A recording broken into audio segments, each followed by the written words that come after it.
Oh,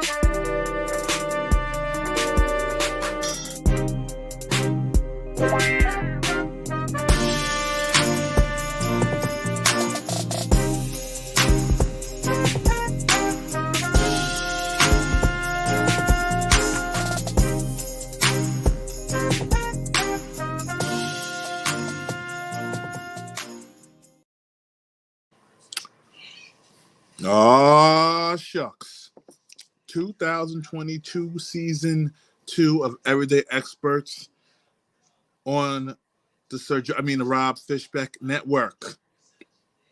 We are taking flight with a very outspoken, typically wrong friend of mine, Mr. James. He's excellent person at annoying me. He's actually very adept at it. And for people that don't know what adept means, he means he's very good at it. He's very opinionated. Believes he knows a little bit about everything, which is good though, which is, a common theme. We're going to get into a lot of stuff.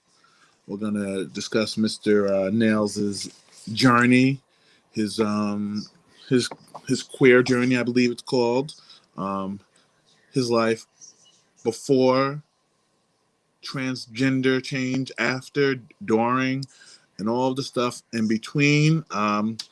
We had a little video that we watched earlier by Joe Rogan. We have Ben Shapiro on, and we're going to talk about that. We have a bevy of things to talk about. How do I begin to describe my guest, Mr. Nails? He's very intriguing. He's very, very interesting. He does a lot of stuff, but I don't know what he really does. He is always busy, but he always makes time for my shows, and I appreciate that. He's quite, like I said, did I say he's annoying? I don't want to retread that.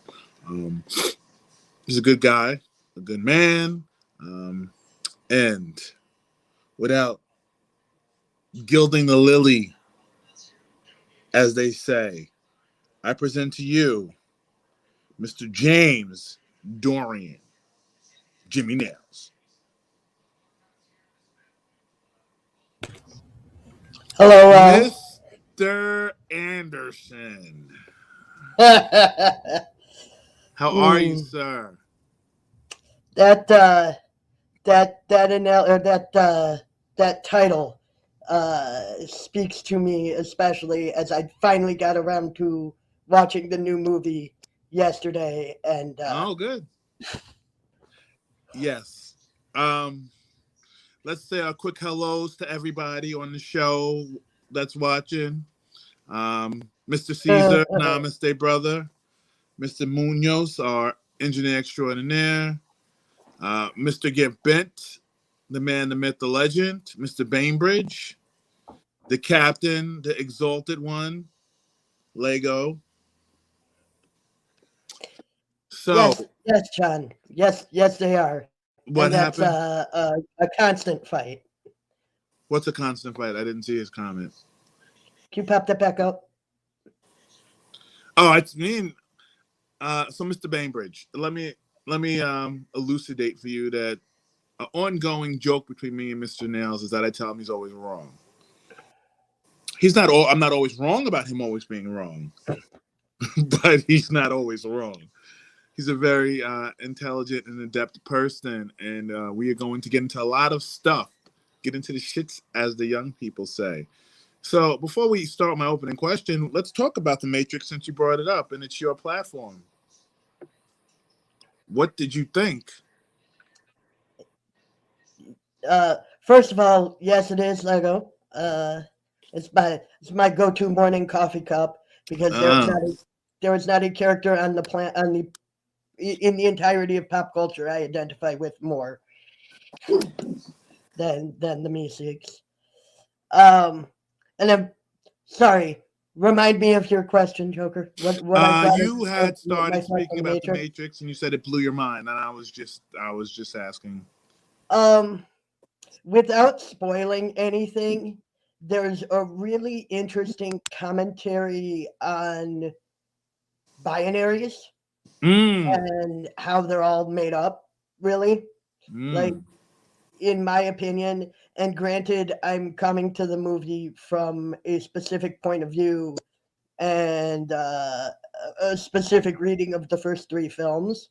Mm-hmm. But I would say if there was an overall um, concept or point Mm-hmm. that the fourth film was trying to make, it was that binaries are made to be broken, Mm. which is something I agree with. That I have a feeling I will be able to elucidate more of my opinion on that as we go Okay. forward and continue to talk. Binaries are made to be broken. That sounds a little threatening, sir, but that's okay. Um, so you ready to take flight, Mr. Nails, sir? Yesterday. Yesterday, excellent. So, yesterday's question that I'll ask you today is: if you could be a vampire, a werewolf, a wolf, a zombie, a ghost, or a serial killer, which one would you pick and why? What do you mean could be? If you could No, be, oh, I'm I sorry, which one I are can't. you? I And a can't. caveat: who would your first victim be? uh, actually, I've had a great kinship with the concept of the werewolf since I was a very little kid. It the idea of like the beast inside is something that I identify with. Mm-hmm. Excellent. Wow. Did Lego curse? I don't know if I'm used to them saying such inflammatory words, using such hurtful language. I'll be a one in zero. I'm okay with that because I'm an anomaly and I'm undefined. So, who would your first victim be in a werewolf world, Hmm. Mr. Nails? Hmm. Well, we were talking about how much I hate Ben Shapiro earlier, Yes, we and were. that's another thing I'm sure we'll get into more later. My feelings about that man, but So, so we can talk about it real quick since you brought it up. So let me give you the backstory for everybody watching. I sent Mr. Nails a video of Ben Shapiro on the Joe Rogan show. Um, I knew he was going to have feelings about it and feel some type of way, as the young people say, because that is his nature to feel some type of way about everything. Um, I thought his take on what did he call it, transphobia and gender dysmorphia were interesting, and I'm not. Listen to me. I'm not saying that I agree with him, but merely that I found his take interesting. He felt that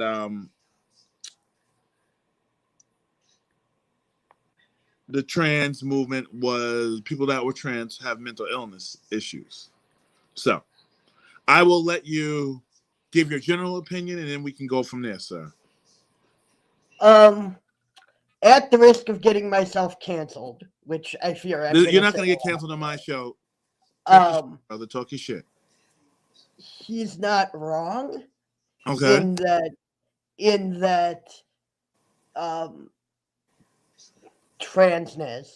Mm-hmm. And as I put in the chat, I want to first, before I say anything further, I want to put a disclaimer. This is my experience only. I do not claim to, nor do I want to speak for trans kind as a whole, because I Mm-hmm. know a lot of people pretty passionately disagree with me about what I'm about to say Mm-hmm. within within the trans community. But I think that gender dysmorphia, not Mm-hmm. transness per se, but the concept of feeling ill at ease within one's form Mm-hmm. is a, a trauma. I don't want to use Mm-hmm. the term mental illness because what the fuck does that mean? But it's a trauma. And like any trauma, you can maladapt to it, which in turn turns it into a mental illness. So I'm going to let you finish in 1 second. But according to the DSM-5, which is the Diagnostic and Statistical Manual that psychiatrists and psychologists and therapists and social workers base the large amount of their diagnosis on, this is the guidelines that we use. Gender dysphoria is a concept designated in the DSM as a clinically significant distress or impairment related to a strong desire to be of another gender, which may include desire to change primary and or secondary sex characteristics. Not all transgender or gender diverse people experience dysphoria. I'll say that again because it's a long definition. So gender dysphoria is a concept designated in the DSM-5 as clinically significant distress or impairment related to a strong desire to be of another gender, which may include desire to change primary and or secondary sex characteristics. Not all transgender or gender diverse people experience dysphoria. So I just wanted to give the background information and definition, sir, for you to help you go with your statement. So go ahead, please. Well, I was also going to use that term, clinically significant distress. I feel like that's like the linchpin. And I know a lot of people who don't. I want to choose my words very carefully here. Give me a moment. Okay. Time's up. Just kidding. There are a lot of people who remain in the questioning stage of their journey because they don't feel like they have clinically significant distress. And I feel like that does a disservice. Like I have a little bit of an issue with that definition because I feel like it implies that you have to experience pain in order to be who you are. And while I think in most cases that experience comes with pain, if it doesn't have to, God bless the person for whom it doesn't have to. Like, I don't think it should be part and parcel in the way that the DSM makes it. And in the way a lot of people think of it as like, you take these medical steps and then it's over. When there's an entire culture of trans people who take no medical steps, or non-binary people, which is not as of yet my experience, although I am finding myself questioning that the more and more that I pass as male. As what? I'm sorry. That's a whole nother conversation. That the more I have stepped into like male privilege and just being viewed as masculine, the less I find myself wanting it, which is a weird paradox. So I am myself right now questioning whether perhaps my identification is evolving to a non-binary one. And I'm stuttering over this because it's the first time I've really given it words outside of my head. That like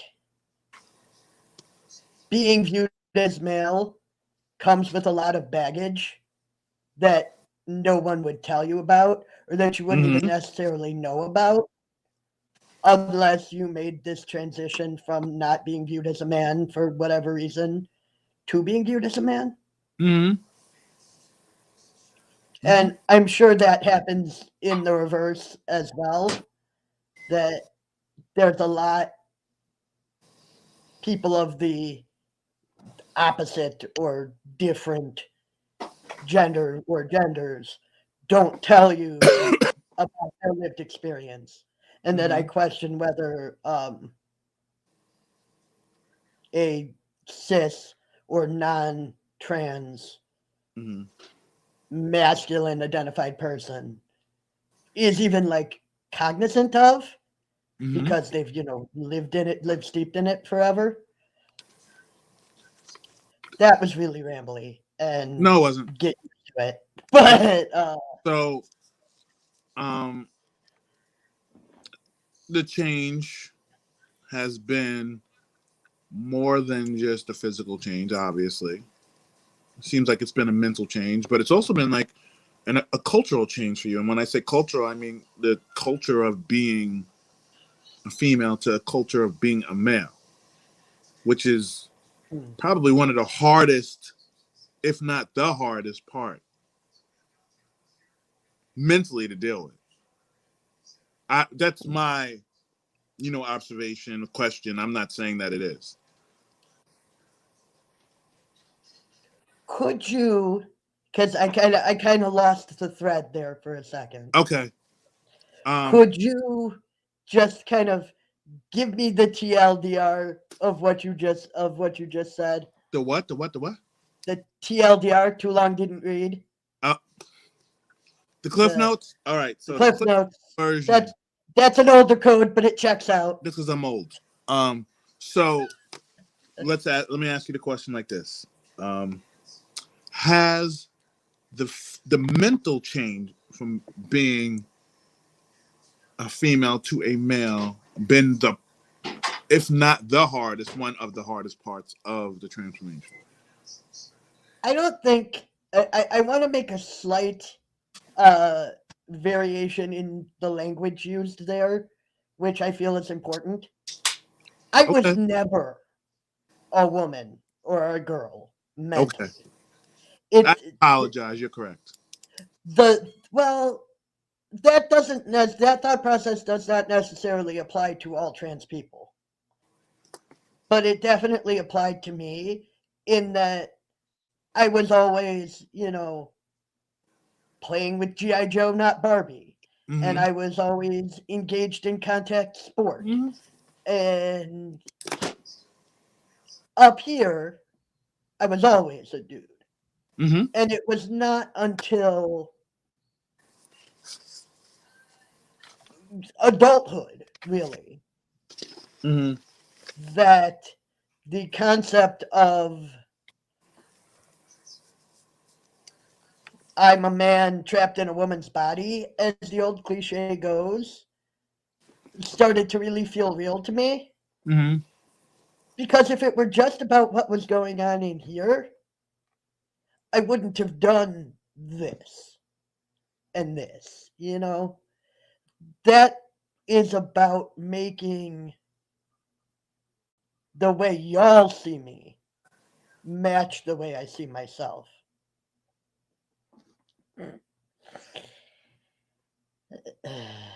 You can answer the captain's question. I was just going to say no, Lego. I was also never a lesbian. Always, never what? I was also never a lesbian.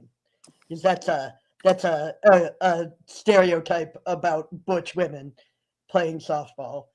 And yeah, that was never really me, a community I fit into either, unfortunately. Mm. Um, It took me decades to figure out my fluidity. I think I'm still learning about myself. I think that's what Mr. Bainbridge was saying. I'm still learning about myself. yep. I'm still learning about myself. The And minute me and Jimmy had this conversation during a pre-interview that I felt like I really started to understand who I was as a person at like 35. And it has nothing to do with half of the issues that Jimmy experienced. Just me personally. So we're gonna jump around because Jimmy goes off on tangents. I'm just kidding. guilty as charged. We'll come back to Rogan because I want to ask you about Fallon Fox. I think that's who you were speaking about earlier. Yeah. I know you said the young lady, correct? Correct. Okay, we'll come back to that. Good friend of mine, actually. Okay, that's cool. And for the record, Fallon Fox is ripped. I'm just saying. So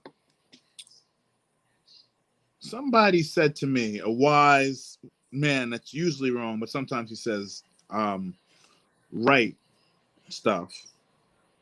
I was and continue to not be easy. That was how you defined growing up, as Morgan was your pre-COVID name, right? No, I'm just kidding. Morgan was your Cliff Notes name, right? For the older James. So tell me what it was like growing up, Morgan. That's a short question with a long answer. Um, went to grade school in a class of 10 in which I was the only one who was viewed as female, which raises some Mm-hmm. questions about nature versus nurture that are complicated, Mm-hmm. and it is something that I've always questioned, like how much of what went on with me was being socialized with all boys, Mm. which I was predominantly. But the outcome I came to, and like everyone's answer to this is going to be different, but the outcome I came to is that it's kind of like the placebo effect, where Mm-hmm. like, who cares? Like, it got us where we are. Why does it matter? Like, I always thought the nature versus nurture debate, when it comes to this particular topic, was kind of a, I don't know, a straw man argument to begin with.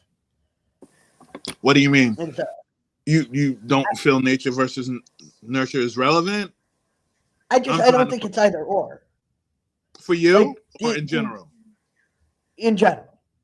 Like You think the it's analogy that I use is that each personality is a room, and some rooms have light switches, which is the nature part. Some of those light switches never get used, never get turned on. So you can have the nature part and not have it sprout because you don't have the nurture part. And then you have the nature part and the nurture part. You have the light switch, someone turns the light switch on, and that's how it comes to be. Whatever the fill in the it blank, be it transness, be it queerness, be it, you know, wanting mm, to play softball. You know, you got to know softball exists to play first. That analogy makes sense. um I'll go with the premise that you think that it's both, but that somebody has to touch on the the nurturing part of it. So somebody has to Exactly. turn the slight switch on for it to be enacted. That's what it seems like you're saying. I don't want to put words in your mouth. Exactly. Just like I didn't know. I mean, like I knew, I'd seen it on Maury or whatever, but I didn't really know that being trans was an option for me until I was in my I was in college. So I was in my early 20s. I just thought I'm a very, very, very butch woman. What some communities call being a stone butch, which is essentially to live your life as a man, but Mm-hmm. it's a title for it that A doesn't have the medical component always, Mm-hmm. rarely has the medical component, and B pre- I don't want to say predates because transness has been in American culture since. I mean, trans people have openly been in American culture since the 1930s with Christine Jorgensen, the first out trans woman Mm-hmm. in the United States. Um, 30s or 40s. I might Mm-hmm. have that a little bit wrong. Um, I'm gonna get my fact checker. Hold on a second. y'all can and should Google her if you don't know who she is. Okay. She lived an amazing life considering the time that she lived in. Went on to be a cabaret performer as an out trans woman in at latest the 1950s, which is pretty amazing, Wow. and didn't catch a lot of shit for it. But my point being that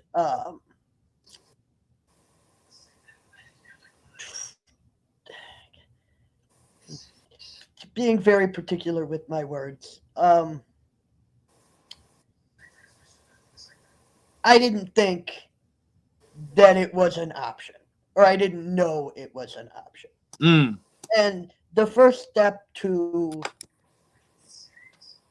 acknowledging that something is a thing for you is acknowledging that something is a thing to begin with, which is that nurture part to me.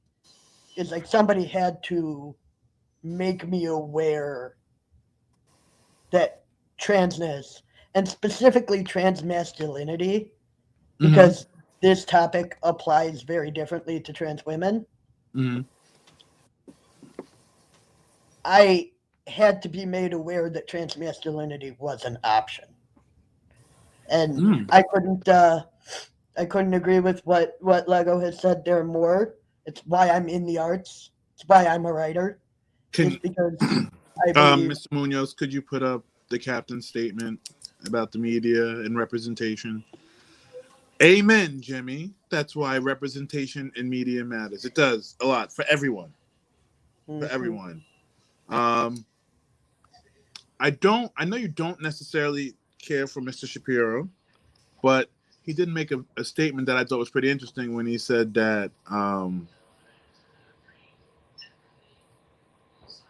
everybody's fighting. He doesn't like that the term like civil war, new civil war is being used. And I thought it was civil rights. No, he said civil war. Did he say civil war? Civil rights war, whatever he said, something along that effect. And the only reason I'm bringing it up is because I do think it's interesting that you are in like a kind of, I don't want to say fight. You're in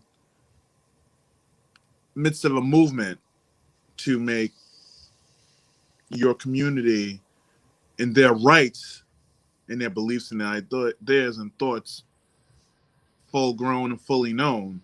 And I think that is part of a movement. And I think that's important because I feel like it goes a little bit along the lines of what you were saying about representation and media, and that, you know, it takes everybody to be fighting the same battle for it to change. Let's see what I don't find out what. Oh, jeez. Okay, Mr. Bainbridge, dropping knowledge. So everything my family wanted me to be, I'm not, was another pearl of wisdom you were dropping. And yes, Jake, a movement can still be a fight. 100%. It always comes with casualties, unfortunately. Mental casualties, physical casualties, but some kind of casualty. So why do you continue to not be easy, and why are you everything your family didn't want you to be? I know. That is two separate but related questions, I feel like. Sure. I come from a Jewish heritage where they put a lot of pressure both on fitting into the male-female binary is a very pointed thing in the more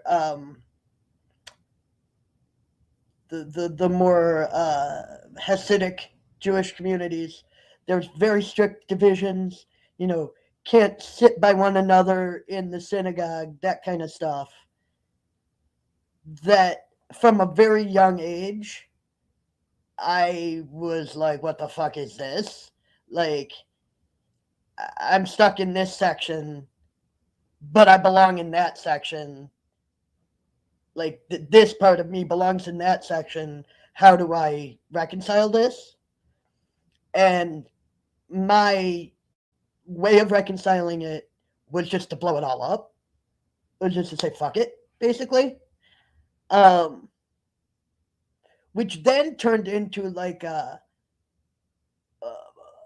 subconscious kind of snowball of if they were wrong about this, what else are they wrong about?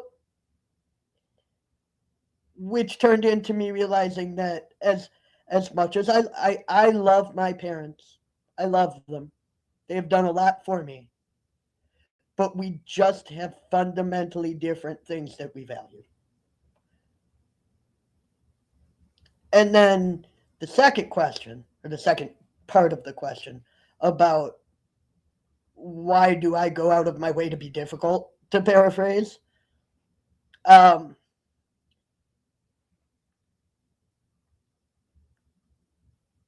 you're muted, bud. I said, hold on, sir. You said I was and continue to not be easy. Yep, that is, yeah. Um, and that also has to do with like what we were talking about before about being seen, is that I am me, and if that's a problem for you, Mm-hmm. that's a problem for you. Like that's not a problem for me. Like unless you're doing one of the three F's for me, I don't really care what you think.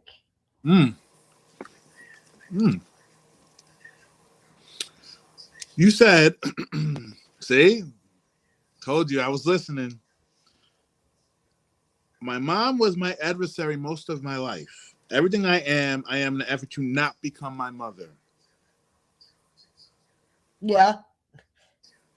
Is that James speaking, or is that Morgan speaking, or is that a culmination of both of you speaking? That is to complicate a simple question there. That is James speaking today from Morgan's experience. Mm-hmm. In that, like, I cannot, as easily as some trans people can, divorce the two Mm-hmm. because, for better or for worse, the life that Morgan lived informed who James is. Mm-hmm. So it's not so easily separated as like some trans people throw out every photograph of them before transition and Mm-hmm. don't talk about their childhood and just pretend that part of them isn't. And that, in my opinion, is mentally unhealthy. Mm. To just deny huge swaths of who you are, Mm-hmm. were. I agree. Um, I get why they do it, Mm-hmm. especially if there's like huge amounts of trauma Mm-hmm. from being treated as one or the other Mm-hmm. that doesn't fit. Like, I understand the drive, but I think it's wrong. Mm. I have a follow-up question, and you can answer it and interpret it as you like. But it's a question that I'm sure the non-trans community might have for somebody who is in the trans community. Do you miss being Morgan, whatever construct or however you want to look at that? No, God, no. Um, no. Like, I really, that's just kind of a one-word answer. I, Okay. I, but I want to emphasize I think again you're that saying no, you don't, don't. Got it. I don't feel like I ever was Morgan? Morgan. Mm-hmm. I feel like Morgan was something that was imposed on me by others. Mm. Imposed on you by others. Please. I like that. I don't like that that's how you felt, but I like that explanation because it's very um, enlightening. So Well, you felt like it, the expectations and the imposing was for you to be Morgan. With all the things that come packaged with that, Mm-hmm. to be woman, to be mother, to be, Mm-hmm. you know, girl boss, Mm-hmm.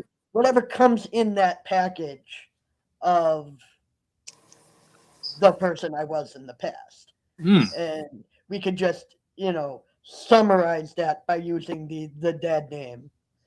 Which I also want to add that I am far more accepting of hearing people use my dead name than most trans people are Mm-hmm.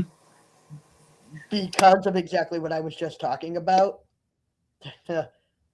Yes, and well said, Mr. Mm. Bainbridge. Yes, and well Can you said. bring that back up, please, Mr. Munoz? Gender is a construct built on the backs of children. I don't know what. Well, you agreed. So, I mean, gender stereotypes, norms, mores are imposed on people, and some people just feel like that's uncomfortable. That's how society, culture, interpolation works.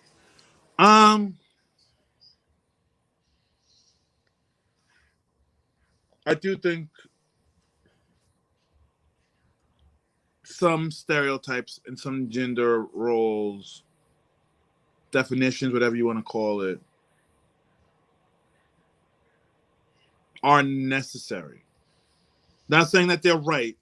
I say that I think they're necessary. But again, I feel that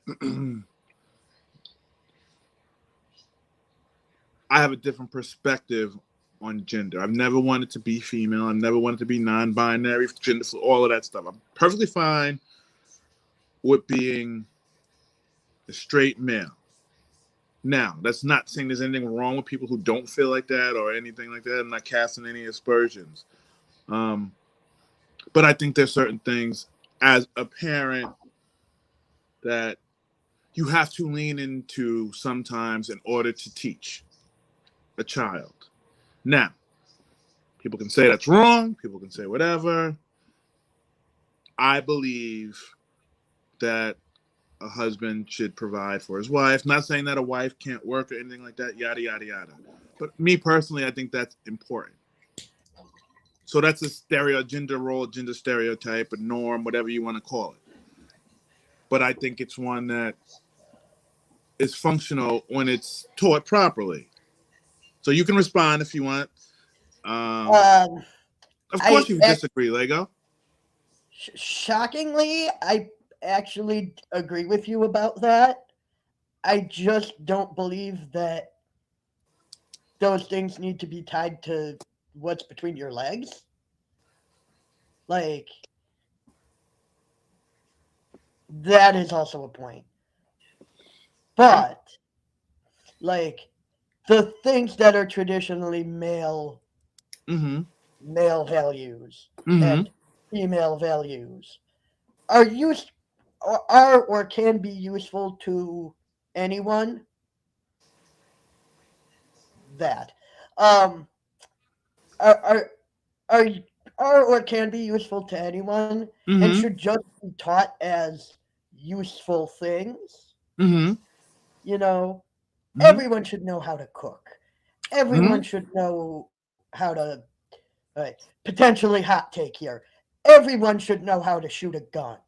Everyone should know how to clean a house. Everyone should know how to care for a child.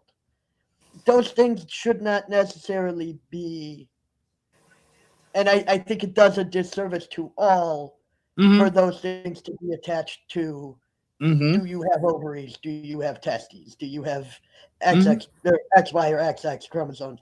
However you want to define what makes Mm-hmm. biological male and biological female. Uh, Matt, can you bring up what John said and then bring up what Lego said? How many city folks still hunt and gathering? All gender roles are products of their time and place, from cars and dolls to blue and pink. Sexuality is still a thing. Gender is nonsense. Gender is not nonsense, in my opinion. But again, I've never had to question my gender and what it means to me. So I'm not saying that it's wrong that James questioned it, as anybody questioned it, anybody's non-binary. James knows. I'll sit there, I'll answer all the questions, I'll ask them if I have them, I'm open, all of that stuff. But I think for me, that I don't think it's wrong, that I just don't think it serves the same need as it does for you. Does that make sense? I don't know if that makes sense to everybody, but that's how I see it. You can ask your questions. And we're not going to be on this for much longer because I do want to get into the rest of the stuff. I was just going to say that, and this also goes back to what Lego said before about how every, society and culture are by their nature imposed. Mm-hmm. But I would counter that by saying that if you accept them, they're not an imposition. Mm-hmm. And therefore aren't necessarily imposed, just instructed. Does that make sense? I'm not sure that thought came out right. Bring up Lego's last quote, please, Mr. Munoz. I'm trying to keep up. It was 2 quotes ago. Why are you shutting up? No. I can also talk how this is how we get toxic masculinity and rape culture from a female perspective, etc. Again, I'm not saying that what anyone is. I'm not saying Mr. Bainbridge is wrong. I'm not saying the captain is wrong. I'm not saying Jimmy's wrong. But like Jimmy was saying, that is such a complicated issue, though. Yes. The idea of assigning a gender, or pardon me, assigning a sex at birth to intersexed people, often without even consulting the parent, is its own, frankly, really fucked up can of worms that I myself am just learning about. That is yet another thing to add to the heap of appalling things that the medical industrial complex does. Just, another log on the fire there, if you ask me. But when you talk about not even the biology of sex is as simple as we'd like to make it out to be. There's a whole huge range of endocrinological. I have such a hard time with this word. Endocrinological. Exactly. Those issues and physical developmental issues and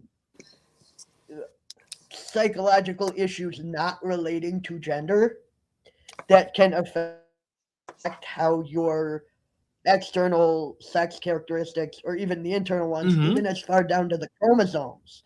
None of that is as simple as, your 4th grade science one's 4th grade science education can lead you to believe. The more I learned about gender, the less any of it means for me. And I understand that. I understand Jimmy's point. I understand the captain's point. I understand Mr. Bainbridge's point. I get that it's not for everybody to prescribe to gender roles. They don't have to. That's not my argument.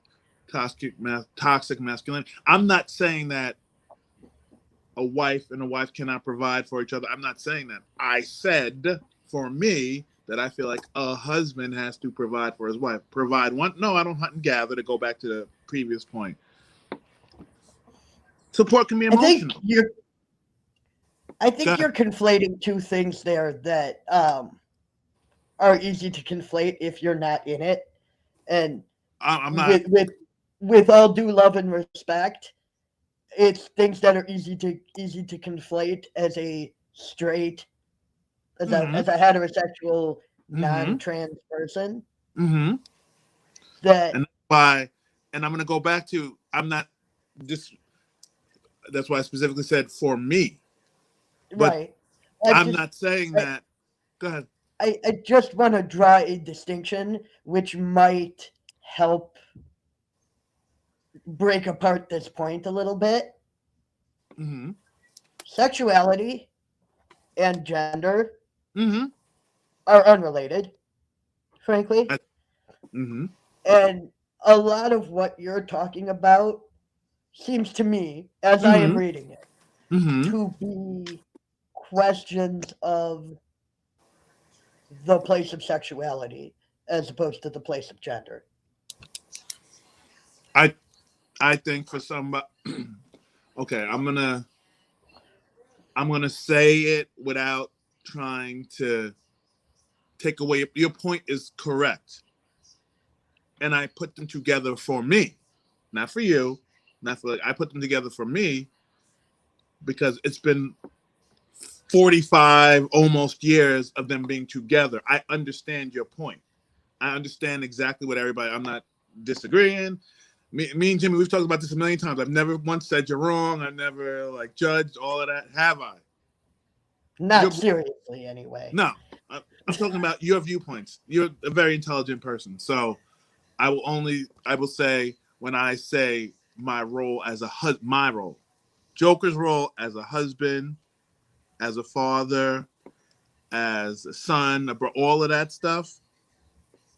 I think are more traditional because that's how I grew up. That's all. I'm not talking about masculinity, Understood. huh? Understood. I'm just saying, I think for the sake of this argument, I feel that it is important to break them It's not an apart. argument, sir. Conversation, Yes. for the sake of your point, I feel like it's important to break them apart because because they're broken apart in me, in that I am a trans, Mm-hmm. mostly heterosexual person. Mm-hmm. Well, sir, I like that. Well, never say never. No, I know. You know, I I, got I it. try not to define any of my. I try not to make any of my definitions absolutes. Uh, as I said to you in the pre-interview, the moment you stop growing is the moment you start dying, Yes. and so it's nothing I say here today is absolute. I could change my mind tomorrow. Mm-hmm. Um, but my point is that a lot of what is bound up in gender Mm-hmm. is also bound up in heteronormativity. Mm-hmm. That if you take one out of the equation, it becomes a lot easier to see them both, and it becomes a lot easier to see which of them affects the thought. Is that making sense? Yes, sir. Listen, I hear. Look, I'm gonna say it again. I got you. I understand. Cool, I cool. understand completely. You guys are making very valid points. That's why not once have I said I disagree or you're wrong. But you have to remember, well, you're a little older. I'm not saying that in a bad way. I think a lot of what's becoming common knowledge is evolving. Absolutely. And I think that's I amazing. mean, I think that's awesome. I think that's really important. even I am, as a binary trans person, Mm-hmm. even I fall behind sometimes in like if the shoe fits. I But didn't then really again, call if I'm her old, older, Captain. And I am annoying. Thank you, Ossie Small. I was just gonna say that, sir. Is that if I'm old, you're ancient. That's So okay. I I didn't say old. I wear it I as a said badge of honor because I older. never thought I'd get this far. I think you're doing an amazing job. Okay, so we could talk about this for 1,000 hours, as you know. For sure. So we're gonna move forward a little bit because there's other things I know you wanted to talk about.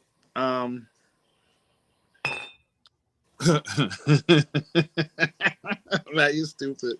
I love Matt. So I'm gonna ask a question. I believe this was the one I told you I was gonna ask you.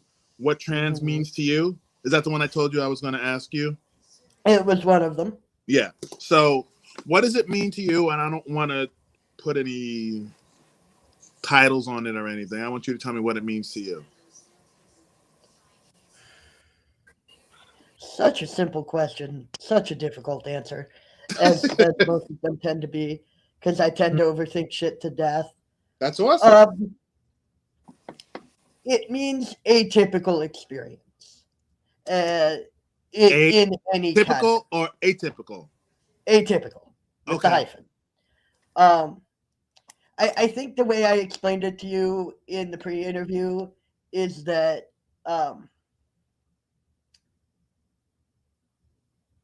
if I, and this is a fucking absurd example intentionally, I want to lead with that like if I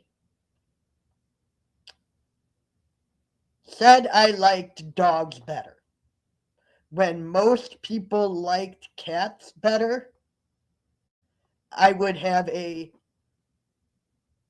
trans liking dogs or cats experience. In that I am not the average or the typical. And you could put that prefix trans onto anything. And I often do. Like, I'm trans-spiritual because I belong to a new spiritual movement, a religion that is just coming to form. The question, how long have I been transitioning? Does that mean socially or medically? There's a lot of different aspects to that I could answer. Socially, I've been transitioning for about, God, wow, almost 20 years. And physically, medically, scientifically, whatever language you want to use for that, I've been on hormones for about 10 and had my top surgery a year and a month ago to the, not quite to the day, year and a month ago on the 5th. 13 months ago. Yep, 13 months ago. 13 months and 3 days. Just for the sake of irking your soul, I want to hear your viewpoint on it. Mr. Shapiro, your BFF, was talking about estrogen and bone density. Do you have an opinion on estrogen holding bone density and not allowing men because this was one of the arguments that he was making about Fallon Fox. So I guess we can go into that, and then we'll go back to this. This was one of the arguments that him and Joe were making, that Fallon Fox was just beating these young ladies up. So the bone density was saying that was not allowing him, when he was a him, to totally transition like bone density wise to a her. If I'm understanding the question that you're asking properly, and if I go way off on a sideways tangent, tell me. Please. You know more about it than me. There are some facts, scientific facts, scientific effects that the different hormones have. Testosterone, estrogen. There are others that affect the way testosterone and estrogen work. There are things that those do to the body that are unchangeable, or are at least very, very, very difficult to change. You know, testosterone lowers the voice and it encourages hair growth, etc., etc. But when it comes to sport, that can all be counterbalanced by skill. By what? Skill. By skill. Training. I know. I can say with absolute fact, because it's how we know each other, that Ms. Fox is trained. And that her manhandling of, as either Shapiro or Rogan, one of those fucks, put it, was because she is better trained. The what? It's because she is better trained. I believe you. I know it because I've sparred with the woman.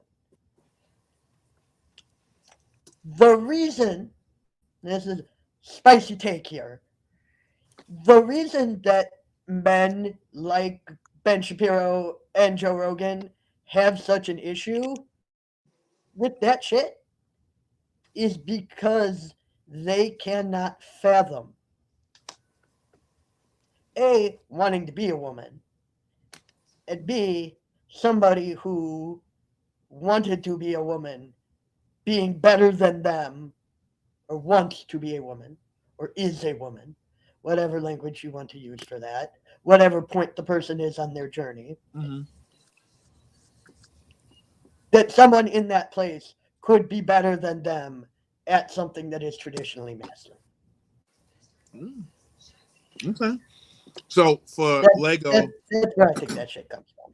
no, that was great.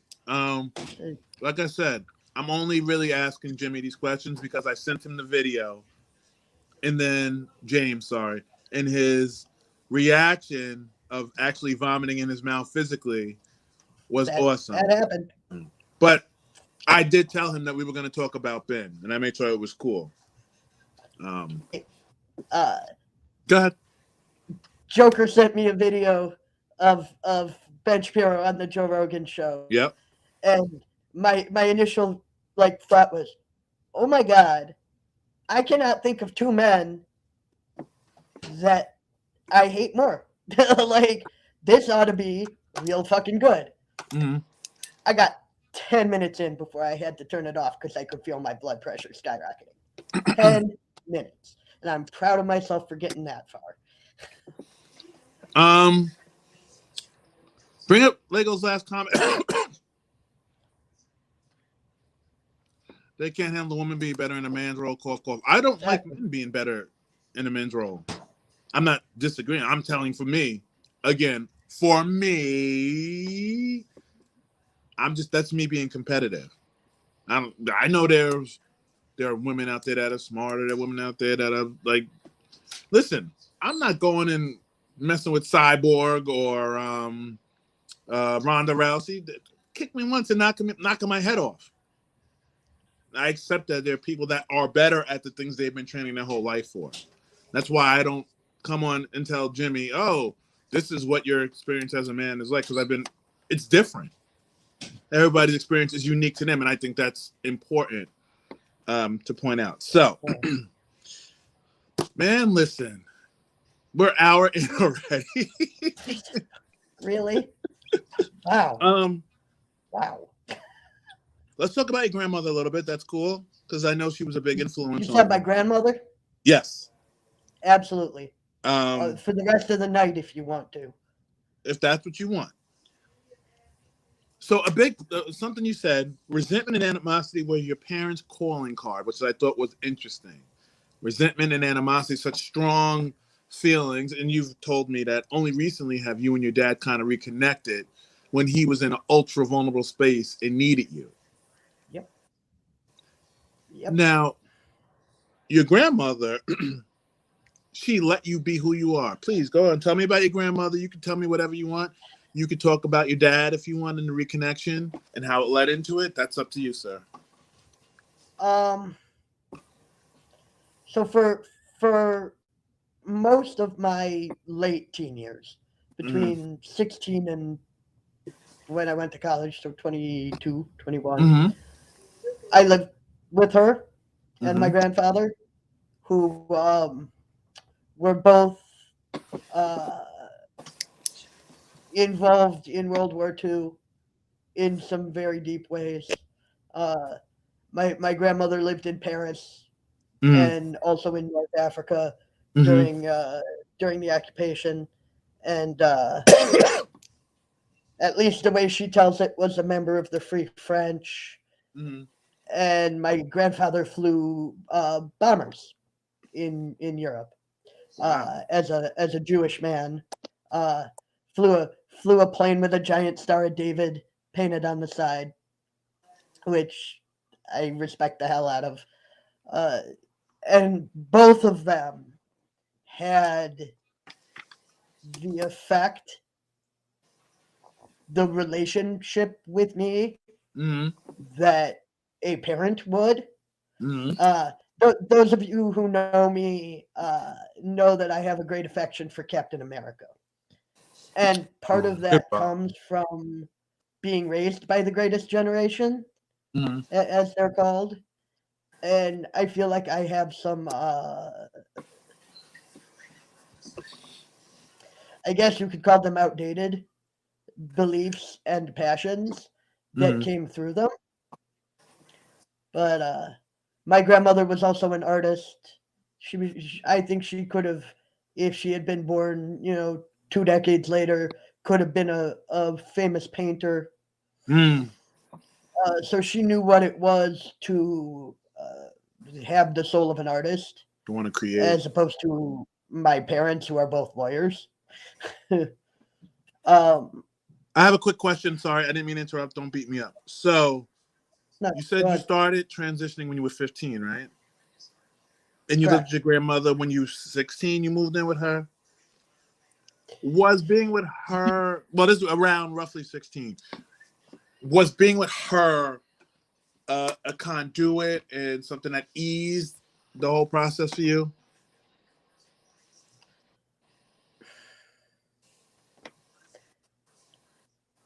I think that it was less being with her and more being away from my parents.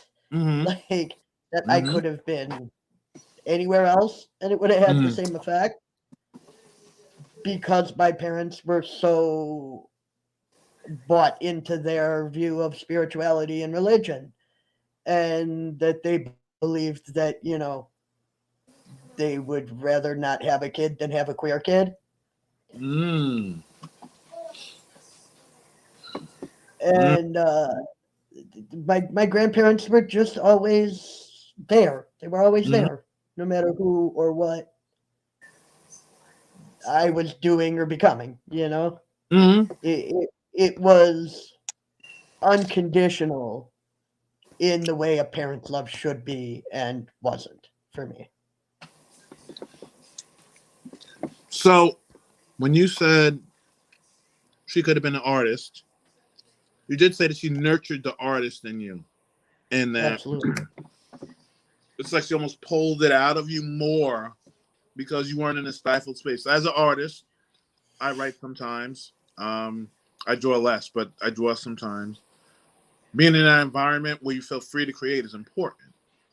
So, how did she help bring the artist and nurture the artist in you?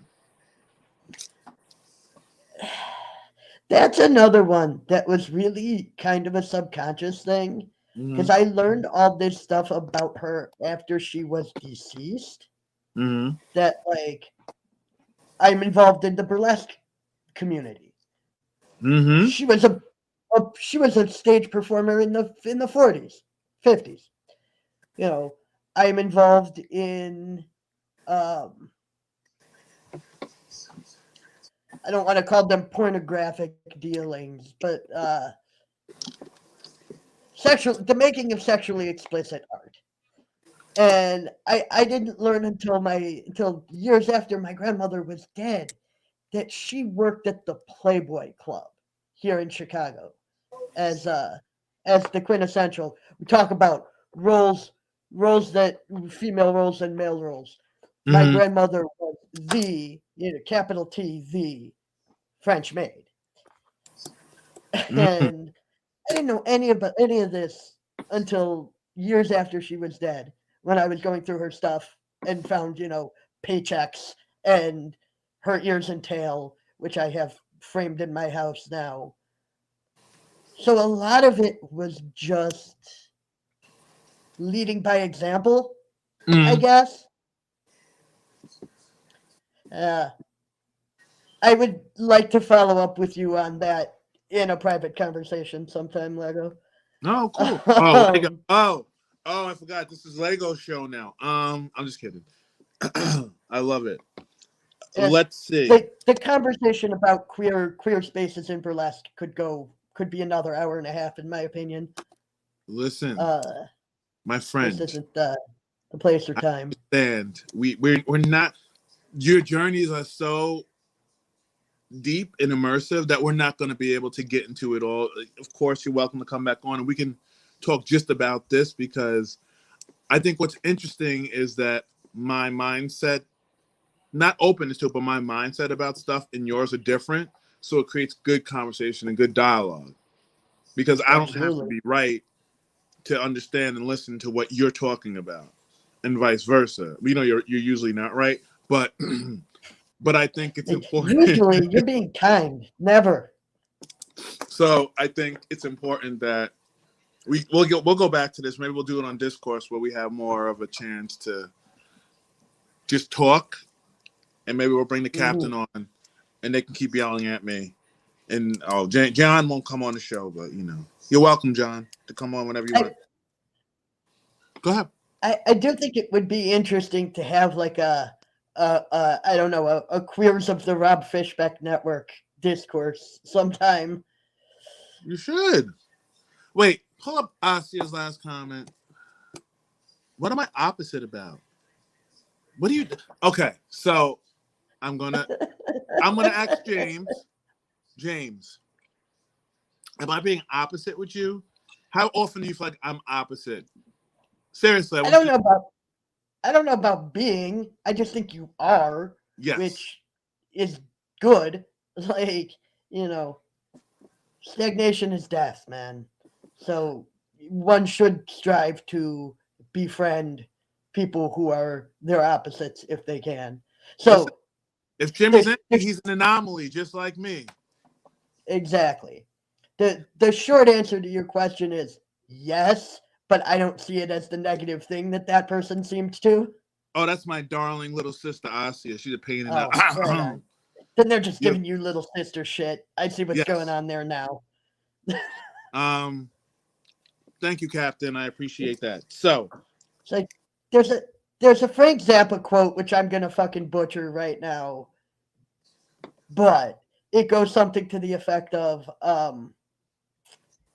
it is. We'll use the term anomalies, although it's not the language he used. I love it. Without the anomaly, there is no progress. Nope. Of course not. And I don't know why I brought that up, except to say that, like, yes, you are different from me pretty drastically, but I think that's a good thing. Oh, it's awesome. Not but, and I think that's a good thing because but is invalidating. And I think. All right, so like I said, we could talk about all this stuff for hours, on days, on years. If you're okay with moving to the next thing you want to talk about, or would you rather keep talking about your grandmother? It's up to you. She is my angel. She is my guardian angel. Like, her picture is front and center on my shrine. Without her, I would not be any of the things that you guys love. I probably even wouldn't be here at all.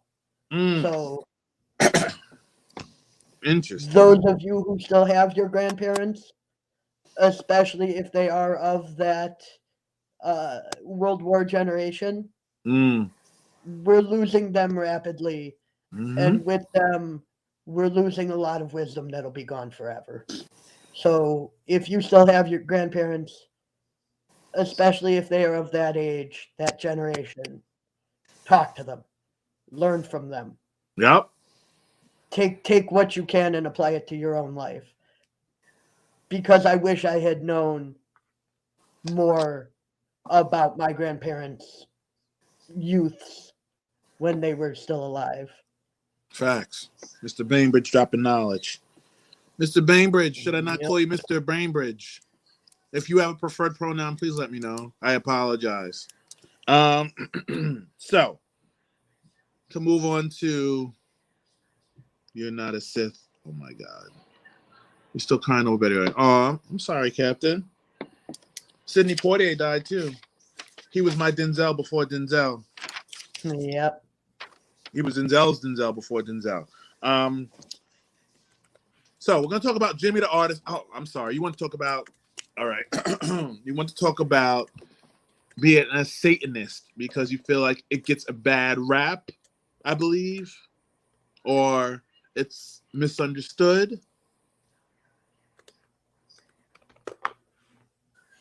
Yes. Okay, yes, please give some clarification, sir. Um, a lot of people are not aware that there is a modern movement using the language of Satan to do some really good work in the world.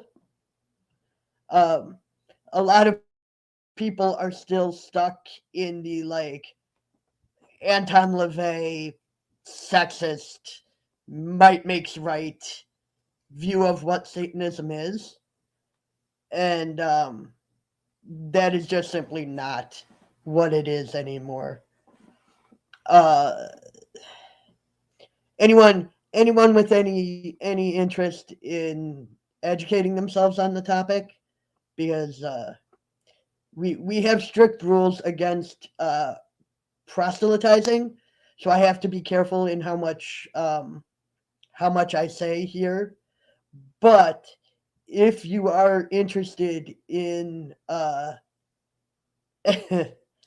in educating yourself on the topic, I would suggest Googling the Satanic Temple, which is the organization I belong to, and their their seven tenets, and see that what we believe is stuff that I can pretty confidently say everyone here in this chat also believes. Mm. Like I put the joke on it like you may already be a member, you know, because it's just quintessential be a good person stuff. Well said, sir. And there Um, are maybe more of us in our midst here than you know. um, so a very interesting question I asked you during the pre-interview. If a young transgender boy, girl, going through the process, wanting to go through the process, came up to you and said, James, I look up to you. How does that make you feel? How would you I would tell respond them, to that? You said, hold on, I'm just a man doing what I think is right. And I don't think that deserves praise. Please mm-hmm. expound on that. Well, first of all things lead back to Steve Rogers, because that's where that quote comes from. That's another thing, another reason that like I get I get Captain America. There's a reason why he's like my main cosplay. That's another thing I could go on about forever.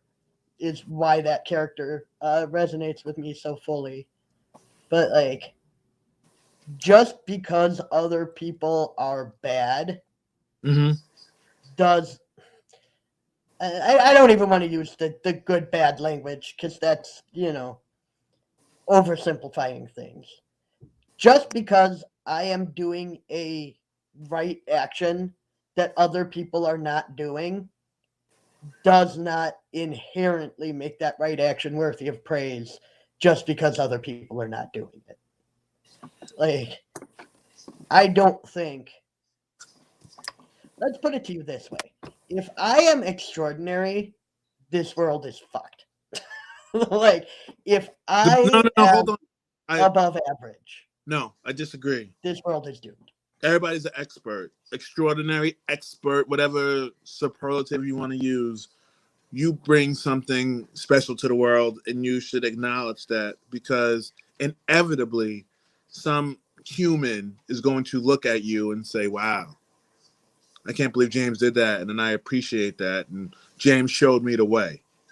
Whether they say it verbally or non-verbally or whatever, but I think that you should not relegate yourself to less than what you deserve to be given as props and praise. Did I say something nice? What is going on? What happened to Joker? That's just like you're special, just like everyone else, though. No, that's you're Hey, an anomaly, and you should give yourself credit. that's exactly the thing. Like, Mm-hmm. I am working on bettering myself. if good comes of that for the world, great. But that's not what it's about. Mm. Like, I'm not. There are so many people out there who do shit for the likes, Mm-hmm. so to speak. Mm-hmm. And I try extraordinarily hard not to be that. Mm. Like, I, while somewhere in my brain, I know that I am special, whatever the fuck that means. Like, Mm-hmm. it's such a ultimately meaningless designation, at Mm-hmm. least to my mind, that it's like I would rather be hardworking. I would rather be good at something Mm-hmm. than just be good, if that makes sense. Mm. Mm-hmm. Like, Um, there are a million skills I have that I would rather someone look up to me for than looking I, up to me for being trans. what I have learned, and I don't typically do advice, but what I have learned is that I've been a therapist for like a billion years because I'm old, according to Lego and you. I didn't say don't put that on me. I didn't say that. That's what the captain said. The captain said you said I was old. The captain is always right. The captain is a paragon of all knowing things. So That's for sure. what I have learned is that when you help somebody and they let you know about it, sometimes you just got to say thank you and move on. That's all. Argue with somebody about how you didn't help them. I had a Sure. client who I was working with who just wanted to give me all the credit for her growth. And I said, but you did the work. Oh, I know. All right. Okay. I got it. Sometimes taking in that emotional currency, as I wish Glenn was here still, taking in that emotional currency and those golden sparkles helps Lego. Taking in those emotional sparkles is important for refilling your tank. Um, but I digress. So, as we come, Absolutely. That's just not what does it for me. that's fine. And that's why you're less old than I am. Less old. Less old. Less old. I Mm-hmm. had to use that. I like that. You are, as a wise man told me, beginning to question the validity of finally being viewed as a man. What does that mean? I love it. That was one of the most profound things I've heard someone say. Questioning the validity of finally being viewed as a man. Did I phrase it that way? That phrasing sounds smart for me. I'm not You're sure very I smart. used that language for Listen, we're it. not going to do this. You're going to answer the question, please, sir. Um, it was a very very long journey Mm-hmm. for me Mm-hmm. to get to the point of being physically viewed as a man. Mm-hmm. Like I sat in that in between space for a really really really long time. You mean you spent a long time sitting in an ambiguous space? Correct. Yeah. Correct. Uh, Wait, hold on. My notes surprised you, right? Go ahead. no comment. Um, what was I saying You about said that? that you spent a very long time sitting in the in between space. Where masculinity was this like light at the end of the tunnel, Mm. fucking like seeing the sun after a long night of difficulty. But now that I'm in the sun, I'm getting a sunburn, and Mm. it's like I don't maybe I don't want this as much as I thought I did, which is Mm. a real pisser of a thing after, the money and the pain and the effort to get to where I am. And it still definitely fits better than woman, But I'm questioning that. I'm questioning that binary altogether Mm. because I'm realizing that there are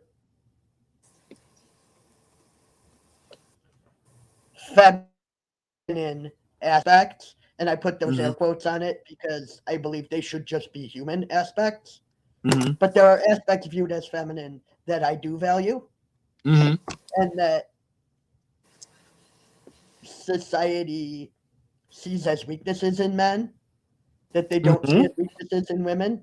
Mm-hmm. Stuff like emotionality, Mm-hmm. stuff like expressiveness. Mm-hmm.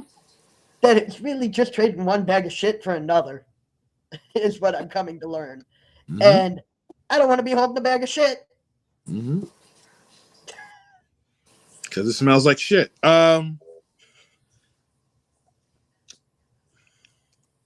James Dorian Gaines, correct? Correct. Correct. That is your government. Soon, it's in the process of becoming my Okay. government name How did because you I come do shit across all those kinds of names? I backwards thought that was an interesting story. of how I came to my name. Yes. Um, Again, short question, long answer. Um, James, there's a few things to it. It's my father's middle name. Mm-hmm. It is the name of a character that my transiting, Mm-hmm. early in my transition, I kind of glommed onto, Mm-hmm. which is not good necessarily because he's kind of uh, toxic masculinity embodied. I Mm-hmm. realized as an adult, which was James Tiberius Kirk, Mm-hmm. a character very near and dear to my heart. And then similarly with the name Dorian, Dorian um, Gray. exactly, I have a great affection for Oscar Wilde. I think the things he suffered to be who he was Mm-hmm. were catastrophic and unfair and um, cruel, to put it frankly. Mm-hmm. And by the same people, by the same hand that loved and valued him so thoroughly as an artist, Mm-hmm. but could throw him away as a person. That's something that resonates with me. But I was not particularly a fan of the name Oscar, so I was went through his characters, and I Mm. picked on the name Dorian for two reasons. One, I'm gonna find that painting, and I'm never gonna age. I'm gonna be this guy forever, while the painting ages. And then in reference to Oscar, and in homage to Oscar, and in recognition that he crawled and people since him walked so that Mm. people like me could run. Mm. I'm a spot kind of puppy. That surprises me not in the goddamn not in the slightest. Does that surprise me? Like, oh, not at all. That's that Matthew's my best friend locally. I see. He's been very involved. Thank you, sir, for tuning in, Matthew. Um, Resistance is futile. You'll be assimilated. I'm a Borg kind of guy. Wrong Star Trek, but okay. I I know it's the next generation and not the OG. Thank you, James. I know Nah, that that's just me being an asshole Trekkie. Because because that's you are my wrong. like a number one fandom since I was a little I kid. respect it. I hot take. I don't really care for Star Wars that much. I much prefer Star Trek. I like both, but if I had to pick, Oh I'd man. pick All Trek right, too. kick him off the show. No, I'm just kidding. False. There's another false binary. Who?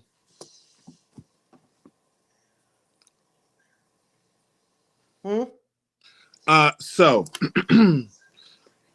as we come into our roundup, learning who I was took trauma and losing people I love around me. How does that hit you hearing that? Truth. That's the life I lived. Mm-hmm. There's a great trans luminary, Ooh. person who shaped my view of gender in a lot of ways. Another person I highly suggest everyone Google when they're done here, which is uh, the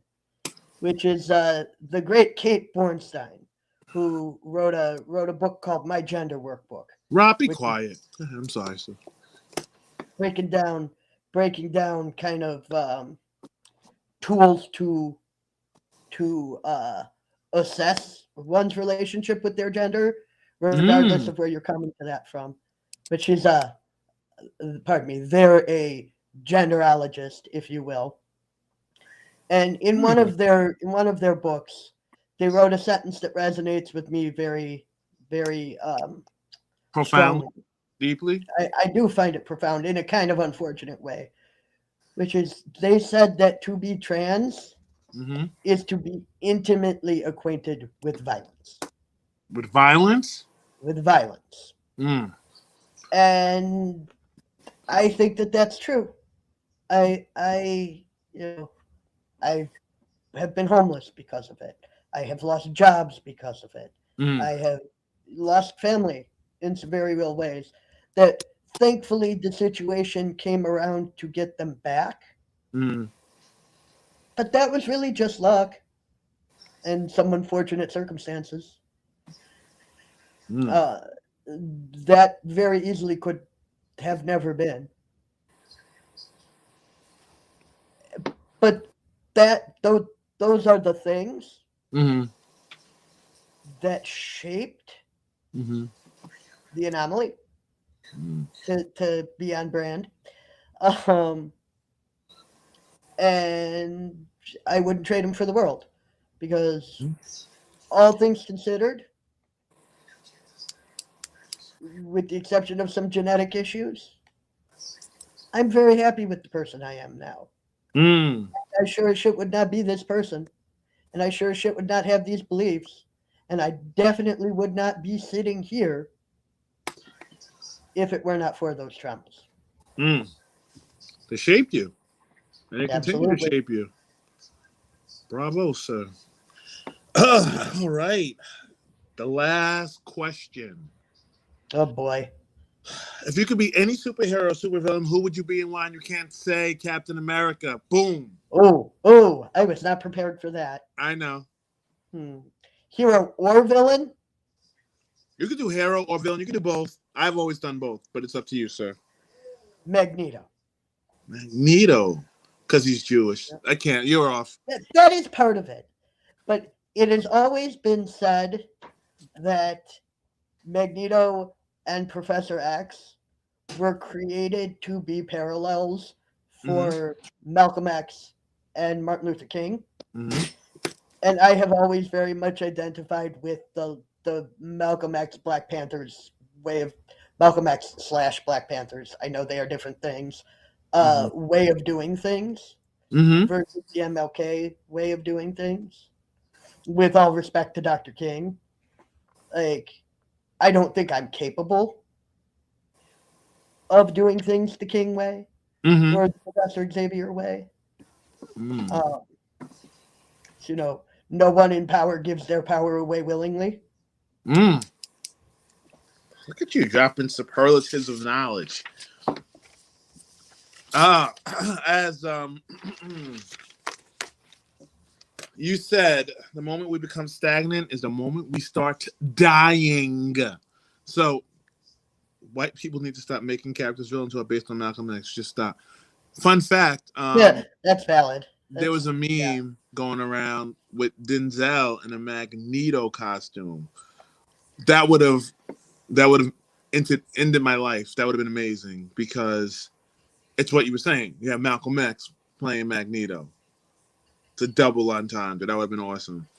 Plus, he's Denzel and he does no wrong.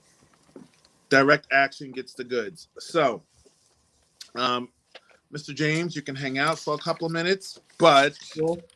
thank you for coming on the show, sir. I appreciate it. It was It was a lot of things. I love getting yelled at by everybody in the chat and you. It's good. Because that's how you learn. That's how you grow. That's how you get to know that we can be different and still have a common goal. So, before you end the show, can I say one thing just in response to that? Of course you can. I think if the rest of the world were more like our little community, the world would be a much better place. Mm-hmm. So, like, respect to you for having me on, although I am different. Respect to Rob for he's crazy. Using this show and risking having me. Rob had nothing to do with it. Let's make that clear. But go ahead. I don't want to knock your moment. It's all happening under his name ultimately. I think there's a big picture of my face on there, but you know. And respect to those of you in the chat for the same reason. So you can tune back in on the 17th and see me and Mr. Nails and Glenn and Lisa Dell talk about self-talk, positive self-talk. Me and James talked about this a little bit, but this is a topic that I think we both are very invested in. We know Glenn is very invested in hearing how much it affects people because it's very important. Also, on the 15th, thank you, Mr. Munoz. Miss Bigelow is going to be on January 15th at 9 p.m. And then my friend Cece, who is a musician, an artist, a singer, a dancer, rapper, whatever you want to call it, all of the above, will be on January 22nd. Thank you, sir. So I will end like this. I found a poem that I think Jimmy will hold on to. It's called The Ends of the Earth by George the Poet. A child is not a portrait of an adult. It's not a partial being. A child is an absolute person, an entire life. The fact that the child is developing doesn't mean it's incomplete. This just makes it especially important for the child to drink and eat and get a decent wink of sleep. Many children are given less than children deserve. Such is the world they entered at birth. But all it takes is one friend, who's willing to go to the ends of the earth for children in the hardest circumstances. A friend who gives in to no resistance, whether down the road or around the globe. One who's prepared to go the distance. One who's not scared to show persistence. No task is too small. No ask is too small. To send through, to attend to. You could be a friend too. Go to the ends of the earth for children. On that note, I thank you for tuning in to Everyday Experts. And normally I would say Joker out, but I'm just going to say be an anomaly, Joker out.